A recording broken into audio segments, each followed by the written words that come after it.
আজ তোমাদের সাথে নিরিবিলি একটা সন্ধ্যার মিনি ব্লগ শেয়ার করছি। আজকে আমার মর্নিং শিফটের ডিউটি ছিল।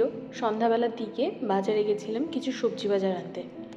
বাবু আজকে না বিকালবেলা থেকে খুব ভালো নিজের মনে নিজে খেলছিল, না কোনো দুষ্টুমি করেছে না কিছু।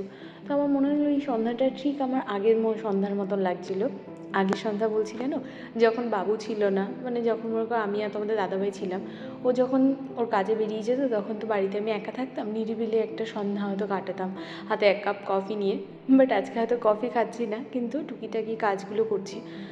বাবুর মতনই খেলাধুলা করছিল। তারপরে দেখি তোমাদের দাদাভাই ফোন করে বললো যে ও একটু তাড়াতাড়ি বাড়ি আসবে, কারণ আজকে রাতের ডিনারটা ও প্রিপেয়ার করবে। এদিকে আমার একটা পার্সেল দিয়ে গেল। আমি আর আজই পার্সেল আনবক্সিং করছিলাম, যেটা আমার ছোট্ট পুচকুর একটা ফেভারিট কাজ বলতে পারো।